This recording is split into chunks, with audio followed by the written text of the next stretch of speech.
please subscribe and don't forget to press the bell icon to get notified whenever we upload a new video.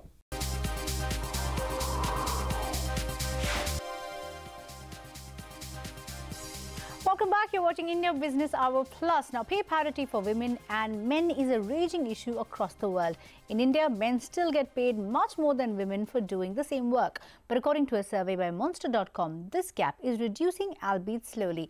Priya Sheth is here with more details. Priya, what exactly does the survey throw up?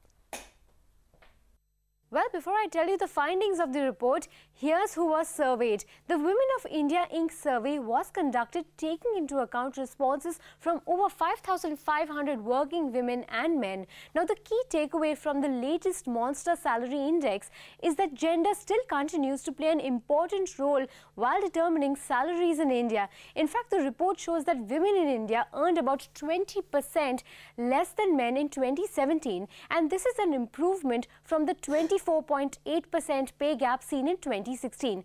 Now, interestingly, the gender pay gap in India widens as one gains work experience. Now, men with up to 2 years of experience earn 7.8% higher median wages than women. Men with about 6 to 10 years of experience earned 15.3% more, and men with over 11 years of experience earned a whopping 25% more.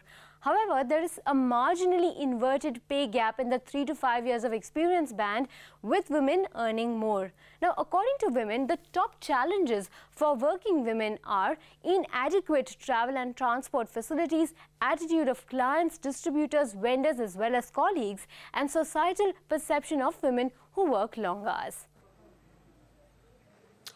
Well, from pay parity for women to their safety, the government had announced a slew of measures for women's safety after the Nirbhaya rape case. But how safe are our women? We asked that question, in fact, by way of a survey. There was a survey done.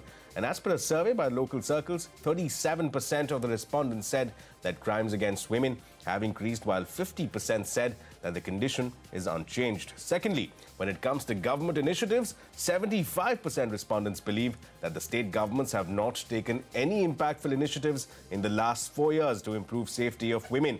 The last question was, what impact has the Ministry for Women and Child Development had so far in reducing crime against women in the last 4 years? 54% of the respondents said that the ministry had no impact on the issue. Well, speaking of safety, as cases of online and mobile harassment against women jump to alarming levels, Shireen Bhan caught up with Alan Mamedi of Truecaller and Swati Chaturvedi of The Wire to discuss the gravity of these issues and how women can fight this menace. Here's a slice of that conversation. Margaret Thatcher, the first woman to govern the United Kingdom, once said, if you want something said, ask a man. If you want something done, ask a woman. But this is easier said than done. Report after report, survey after survey point to the ugly truth that gender equality is a long distance away. A recent report by the World Economic Forum showed that a 10-year progress made towards gender parity came to a grinding halt last year in 2017. That's not all. India is ranked below countries like Bangladesh, China, Maldives when it comes to the issue of gender equality. Now, apart from facing discrimination at the workplace, women are harassed on the streets and online. A survey by Charity Action Aid showed that 80% of Indian women face public harassment. That's 4 out of every 5 women in the country. Online abuse is equally pervasive. 1 in every 2 women living in Indian cities suffer abuse and harassment online. Now, according to a latest survey by Truecaller, shows that 78% of women receive blank phone calls with sexual content. Another 82% receive unsolicited videos and pictures with sexual content. 11% of these calls are made by stalkers, and about 3% of these calls are from a person known to the women. So how do women cope with this? Only 10% of the women file a police complaint against their harassers, according to the study. 7% resort to naming and shaming the spammer on social media. So joining me now to discuss ways to tackle online and mobile harassment faced by women is Alan Mamedi, co-founder and CEO of Truecaller, and author and journalist Swati Chaturvedi. Alan and Swati, appreciate you joining us here on this special discussion. Alan, let me start by asking you, why the decision to do this study here in India? You haven't done this anywhere else in the world. I understand that Truecaller operates in India. It's one of your most strategic and your largest market. So outside of the apparent conflict of interest reasons, why did you decide to do this study here in India? Thank you for having us here. We actually, every quarter, we release something we call Truecaller Insight Report, where we look at different interesting numbers that we share with the public. And this time, we actually wanted to look into why are there so many women using Truecaller compared to other services in the similar space. And also, how come women are reporting more unwanted calls than men? It's actually 18% more than men. 18% more than men? Exactly. Okay. So we wanted to dig more into this and figure out. And what's the proportion of women using the service versus men? It's around 40% women, which is very high compared to many other services, utility services on mobile. It's around 90% men and 10% women. So we always knew that we made communication safer and more efficient. But what did that mean for women? That's what we wanted to find out. And we started with India as a starting point because, as you mentioned, it's our biggest market. So yeah, this is a first step. It's a first step. And Swati, you know, I'm taking a look at the data here. 1 out of 3, that's 36% women in India receive sexual and inappropriate calls or SMS. At least once a week, 78% of the women received harassment calls with inappropriate and sexual content, and 82% received unsolicited videos and pictures with inappropriate and sexual content. Does this come at all as a surprise to you, Swati? I was just going to start out saying, Shireen, that both you and I would not be surprised remotely by this.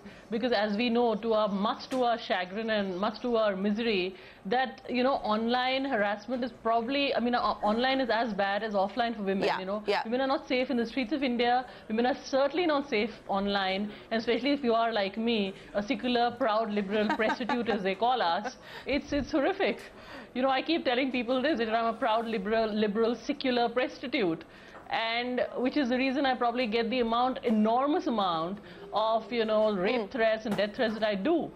But that's the reality. You know, and again, I'm looking at the statistics here. On an average, 50% of these calls and texts were anonymous, 11% were made by stalkers, and just 3% from a person known to them. Alan, you know, what's the way forward? I mean, call block is probably the easiest option. But what's the way forward to your mind?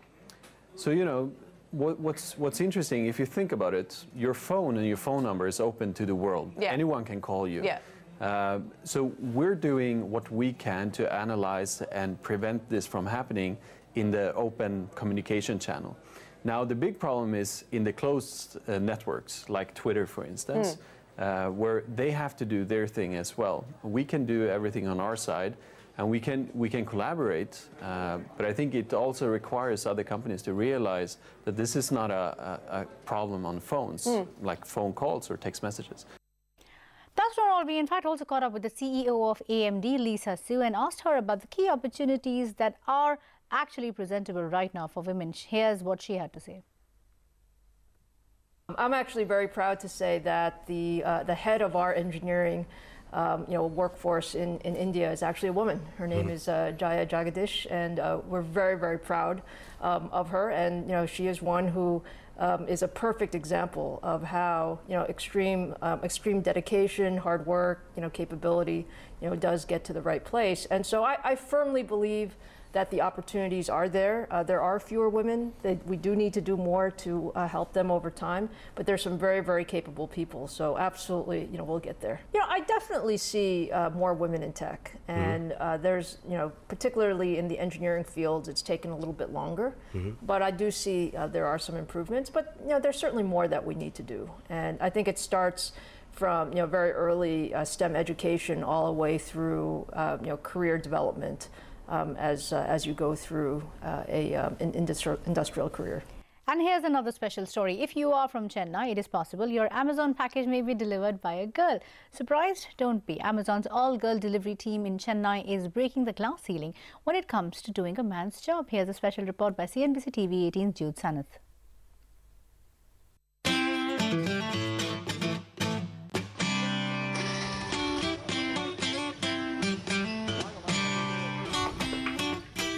So it seems like that smartphone I ordered a couple of days ago has finally arrived. Thank you very much.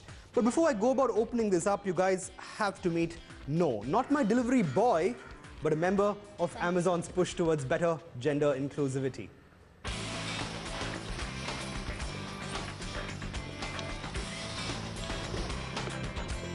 I've decided to pay a visit to Amazon's all-women delivery station here in Chennai, staffed by a team of 11 women who sort 300 to 500 parcels out for customer delivery every single day. Initially hunting a lady delivery associate, I have faced a little bit challenge. But neighbors, with the help of neighbors and my friends, I got new 3 delivery associates. And women are coming by 9 o'clock or 9:30 in the between intervals, and they are taking care of their deliveries, and then going back and they are taking care of their kids. They are feeding them, they are dropping to the tuition center or daycare, then coming back and they are doing their, again they are continuing their work. We use raincoats during monsoons and take shelter from the sun during summer. We have pepper spray too, but haven't had to use it.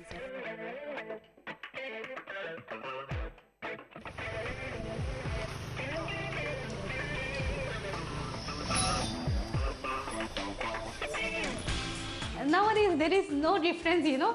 We are feeling, I hope we are equal to men, and we have a confidence that we can do more.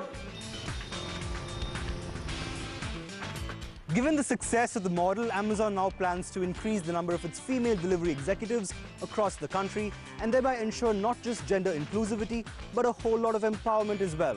So here's to more girl power and wishing you all a very happy Women's Day. An inspiring story by reporter Jude Sanat. We will take a quick commercial break. Up next, race for Binani Cement heats up. Ultratech revises its bid. Why? We'll tell you after the break, along with other big headlines on the other side.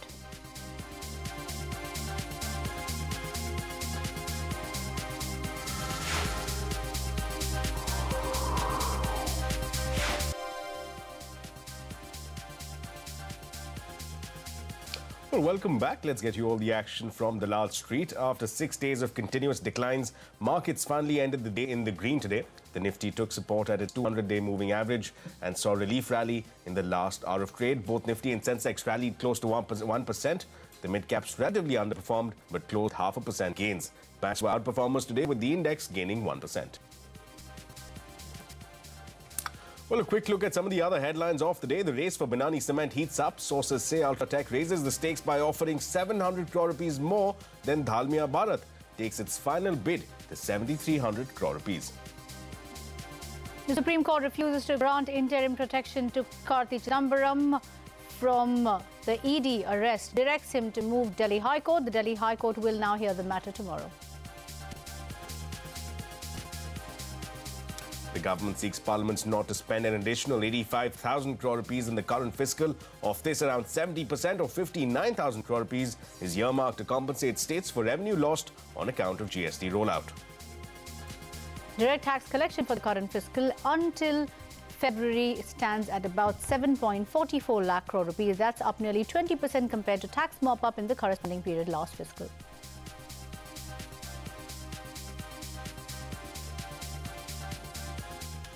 Well, the latest now in the Aircel bankruptcy case. The NCLT has admitted the debt-laden telecom firm's bankruptcy petition. Yash Jain filed this report on the top developments of the day. Well, the bankruptcy petition filed by telecom company Aircel has been admitted by the Mumbai bench of NCLT, or the National Company Law Tribunal, today. It was a very crucial day of hearing, as today's NCLT order will actually kickstart the resolution process at Aircel, which has defaulted on a consolidated debt of over 50,000 crore. Importantly, from this point, because it's a voluntary bankruptcy petition, Aircel will have to appoint an IRP, or an insolvency resolution professional, which we are given to understand from our sources is likely to be Vijay Kumar Iyer of Deloitte.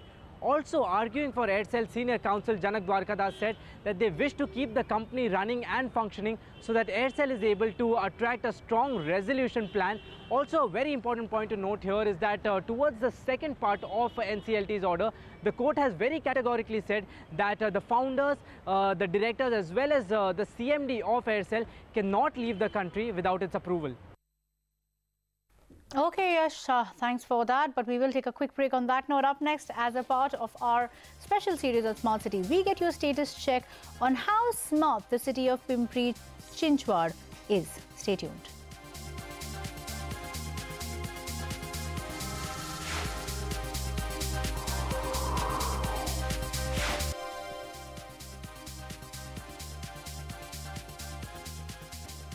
Well, less than a year ago, political conflict forced the city of Navi Mumbai to exit the race to become one of India's smart cities.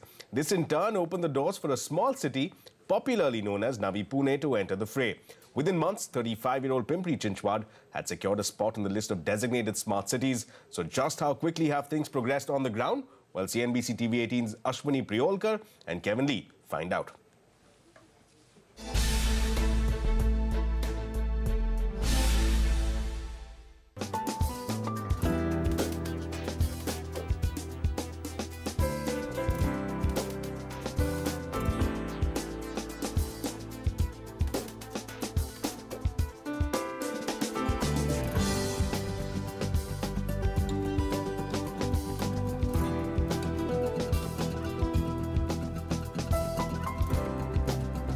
The Smart Cities program was structured as a competition between cities. The prize? Those with the best ideas and proposals would receive central funding first. This led to cities getting aggressive with their planning.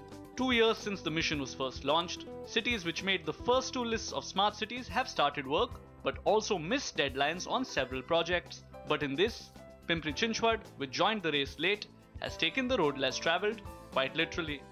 Pimpri Chinchwad was one of the latest entrants to the Modi government's flagship Smart Cities project, and most of the development is focused on this road that you're seeing behind me. The city made it to the list of prospective smart cities after 60 other cities, so it did not have to resort to aggressive deadlines or over-ambitious projects in its smart city proposal.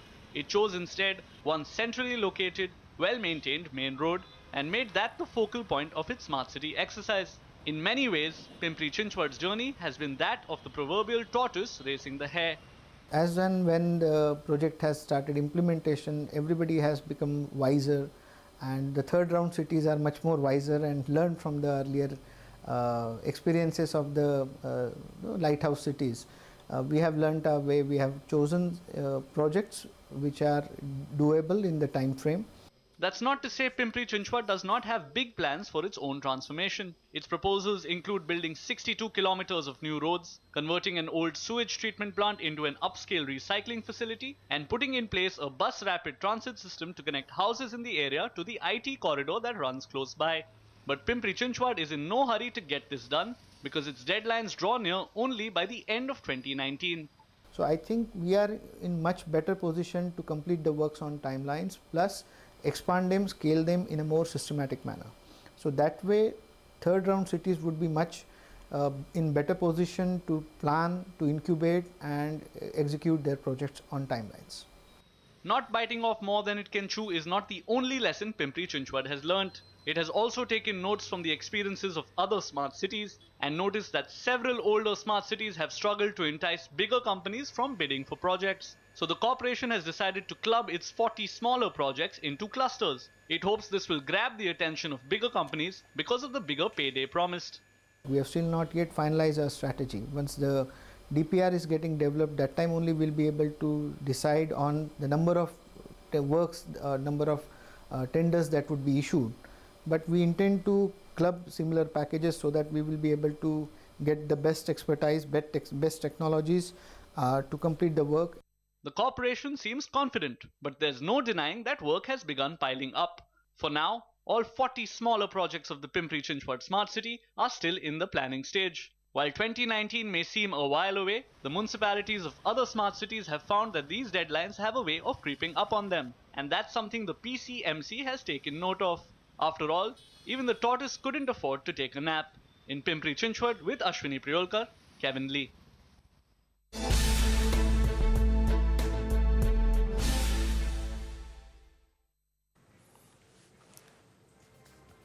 And well, with that, it's a wrap on this edition of India Business Hour. Thank you for watching. Have a good night.